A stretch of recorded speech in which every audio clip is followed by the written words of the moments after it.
Hello, আসসালামু আলাইকুম। আশা করি সবাই খুব ভালো আছেন। আজকে আরও একটি চমৎকার তথ্যবহুল ভিডিও নিয়ে হাজির হয়েছি। সুইডেন পৃথিবীর অন্যতম সুখী ও ধনী দেশ। এই দেশটিতে অনেক বিদেশি কাজ করে, ঢাকায় এম্বাসি আছে।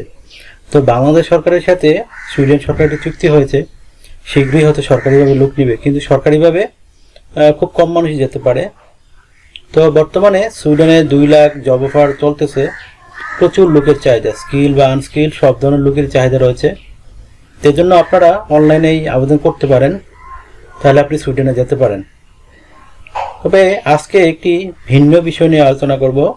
আপনি ইচ্ছে করলেই কোনো জব অফার ছাড়াই সুইডেনে সরাসরি জব সিকার বিষয়ে আবেদন করে যেতে পারেন। তো আজকের ভিডিওতে কিভাবে জব অফার ছাড়াই সুইডেনে সরাসরি যাবেন সেই বিষয়টি বিস্তারিত আলোচনা করব। আশা করছি পুরো ভিডিও জুড়ে আমার সাথেই থাকবেন, তাহলে নিজে নিজে আবেদন করে সরাসরি সুইডেন যেতে পারবেন। তো সুইডেনে জব সিকার বিষয়ে কারা যেতে পারবে? যারা নন ইউরোপীয় দেশগুলোর যারা নাগরিক, তারা এই বিষয়ের জন্য আবেদন করতে পারে। এবং আপনি এখানে 9 মাসের একটি ভিসা পেতে পারেন।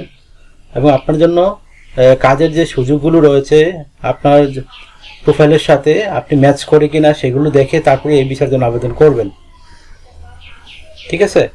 তো এখানে যে কেউ আবেদন করতে পারে যদি তার কোয়ালিফিকেশন থাকে। তো কোয়ালিফিকেশন ছাড়া এখানে আবেদন করা আসলে নিতান্তই বোকামি। তো আপনার চাইবেও আপনার যদি কোয়ালিফিকেশন থাকে, তো আপনি এই ভিসা 3 মাস থেকে 9 মাসে একটা মেয়াদ পাবেন। তারপর আপনার আর কি রিকোয়ারমেন্ট আমরা জেনে নেই। আর আপনাকে দেখতে হবে আপনার যে ডিগ্রি বা আপনার ট্রেনিং এগুলো সুইডেনের জবের সাথে ম্যাচ হয় কিনা। তখনই আপনি ওই দেশে গিয়ে একটি জবের অফার নিতে পারবেন। এই জন্য এইগুলো হলো জব সিকার বিষয়ের উদ্দেশ্য, যত তাড়াতাড়ি মানুষ বা লোক ওই দেশে সরাসরি যেতে পারে। তো কি ক্রাইটেরিয়া আমরা জেনে নেই। আপনাকে মাস্টার ডিগ্রি থাকতে হবে, পিএইচডি থাকতে হবে, ভোকেশনাল ডিগ্রি থাকতে হবে বা কোনো প্রফেশনাল ডিগ্রি থাকতে হবে, তাহলে আপনি আবেদন করতে পারবেন। আর আপনার উদ্দেশ্য হতে হবে কোনো কাজের উদ্দেশ্য, অথবা সুইডেনে গিয়ে আপনি ব্যবসা স্টার্ট করবেন। ঠিক আছে? আর আপনি যখন ওই দেশে থাকবেন, আপনি যেন আর্থিকভাবে স্বাবলম্বী হন ওই দেশে, সেই বিষয়টি আপনাকে চিন্তা করে তারপরেই আপনাকে অ্যাপ্লাই করতে হবে।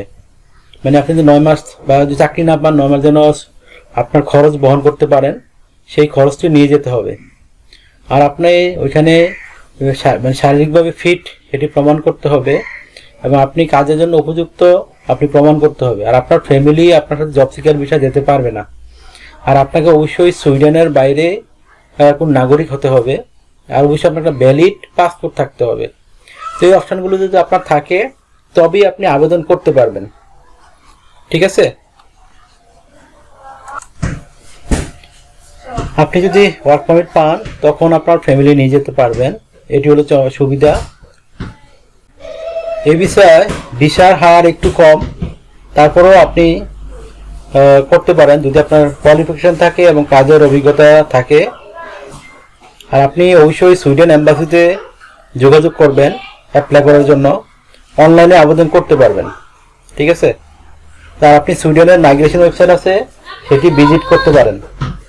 ঠিক আছে? তো এখানে টোটাল ডিটেলস দেওয়া আছে এবং কীভাবে আবেদন করবেন, কী কী ডকুমেন্ট লাগবে সব কিছুই আপনি পাবেন।